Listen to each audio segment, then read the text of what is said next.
think it's been a while, right? It's 1982, I suspect. I think it was Chris Chezar's wedding, as a matter of fact. You know what? I drove in his wedding, when I owned that limousine company, and Okay. Chris proceeded to wheel his bride down the aisle of memory in a wheelbarrow, and that's absolutely true, too. Am I right? That's the right way to celebrate that, isn't it, Dave? That's right.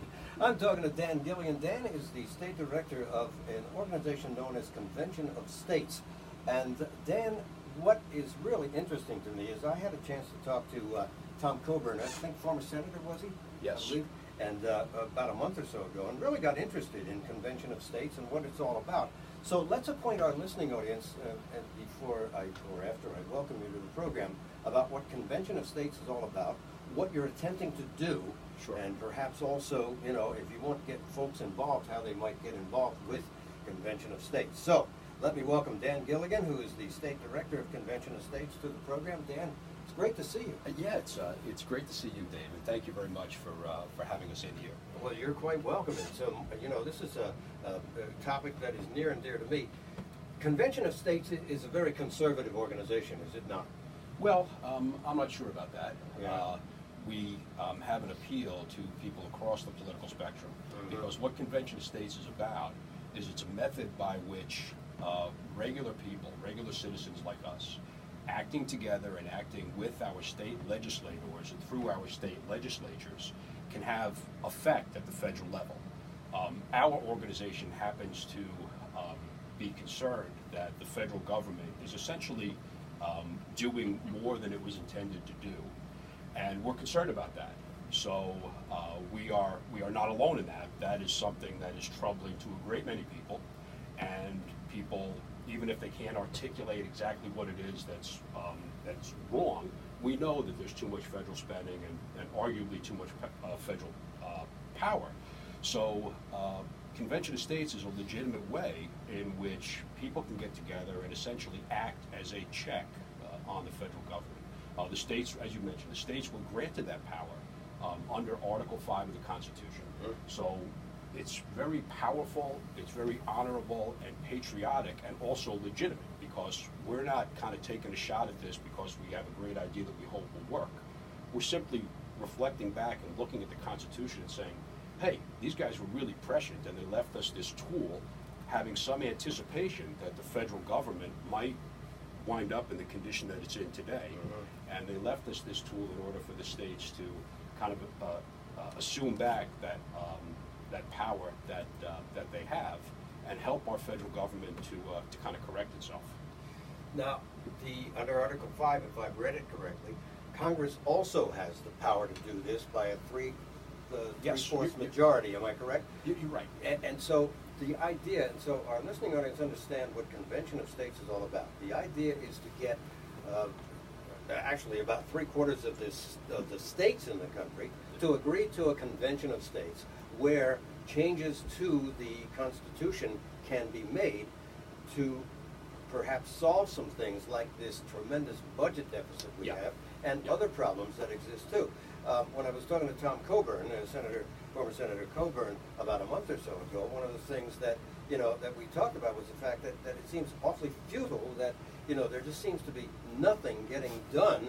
I mean, we were hoping for bipartisan legislation. We don't know what's going to happen with the tax reform issue. Is it going to be bipartisan, or is it going to get jammed up in Congress the way the Affordable Health Care Act did? And Convention of States can bypass that. Am I correct? Yes. Convention of States is really, and let me go back to what you were talking about in Article 5. Article 5, and we talk about the Constitution, and essentially the Article 5 part of the Constitution talks about ways in which we can amend the Constitution, and that's happened, and it's happened through the way in which people are likely familiar, where Congress says, hey, there's some changes that need to be made. We will initiate the process by which we do that. What's really cool about the second part of Article 5 is that the founders said, hey, what if the changes that need to be made have to do with the operation of the federal government? What if the federal government, just gets a little bit out of control and starts heading in the wrong direction? Are we really going to have the expectation that those guys will say, hey, we really need to, we need to really restrict our power because we're just doing too much stuff. The founders were fantastic because they were prescient in seeing that human nature being what it is, and power tending to aggregate and grow the way that it does, that the federal government could simply start doing too much. And they said, let's let the states act as a check to that. We're very familiar, Dave, with the notion of checks and balances between the three branches of the federal government. Right. What people are not as familiar with is that there is supposed to be that same dynamic between the states and the federal government. And it's argued, I'm a volunteer, as all of us are in New Jersey. I'm no constitutional scholar, but I do hang around with some people who do study this much greater than I do. But the argument is that when you go back and look at the Federalist Papers and do some other homework, that there was an expectation on the part of the founders that the states would do this from time to time, whether it be every 10, 20, 50 years. We've never done it. So there's some people who take the position that, well, you know what, the fact that we've never done it is part of the reason why the federal government is in the condition that it is. So, we're interested in getting the states together to talk about ways, and we say convention of states. All that we're talking about is a meeting of the states in order to discuss our three application items, which are ways to consider restricting federal spending, ways in which we can consider restricting federal power and jurisdiction, and consideration of term limits at the federal level. Those are the uniform application items, and all that we want to do is have a meeting. The nuts and bolts of this are that 2/3 of the states, or 34, have to agree to have the meeting. So far, we've been in business only about 3 years. 12 states have agreed. Our volunteer team is working very hard in New Jersey to make New Jersey one of those states. Once those 34 agree, then we have the meeting to discuss these items. And what's very attractive to people is that this is done in something of an autonomous way amongst the states. So people will say to us, well, what's the president have to say about that? Or what's the Supreme Court or Congress? And the answer is nothing. Let's remember that the federal government was created by the states. The states came first, and we know why they created the federal government in order to the preamble of the Constitution. But one reason is to serve the states. So Article 5 is there because they had they had a very great understanding of human nature. They said, what if this thing grows to the point, this federal government, that instead of it serving the states, it starts to feel like that calculus gets inverted, and this, so that is why this legitimate tool is there. It's very, very attractive to a lot of people. It's a very powerful activity that we're engaged in, and we're very fortunate. In Jersey, we have a group of over 1,000 volunteers. There's 15,000 people who signed the petition. We have people like Gary Brenner working on the media, grassroots people, legislative people. We're an active group looking to get this done in New Jersey and moving forward and making progress. Dan, it sounds to me like a terrific plan. The only problem is, and I want to ask you this question because I know there are people that will ask me this question, how do you anticipate that Convention of States can institute action that will solve a budget deficit problem that is literally trillions of dollars out of whack? Yeah, we're out there at $20 trillion. When you look, and the federal government has about $3 trillion in income, and then you talk about the $100 trillion, $200 trillion in unfunded off the books liabilities. So yeah, we're out there. As far you look at that and you say, I don't see any type of a good ending to this. So and people don't know what to do. So you really have three choices. If you want to have some type of effect on those issues, you can do the largely popular thing, which is to do nothing, or you can do something anarchistic, or you can look for a real workable solution, and that's us. That's Convention of States. So it's what's very attractive about it, Dave, is also just the process. When people find out about this, they say, "Oh, because I kind of vote and I pay attention, I watch the news, and nothing seems to change. This looks like it can actually, have the power to do something and affect change." So we just want the states to get together.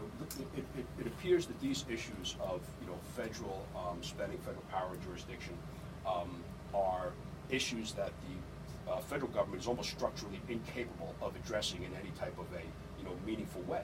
So the states have the power to do it. We're not winging this. We're not making it up. We're just reading Article 5. We open up the cookbook, and there's the recipe. Look, the states can get together and can help our country, and we're getting it done. As I said, 12 states have moved forward already.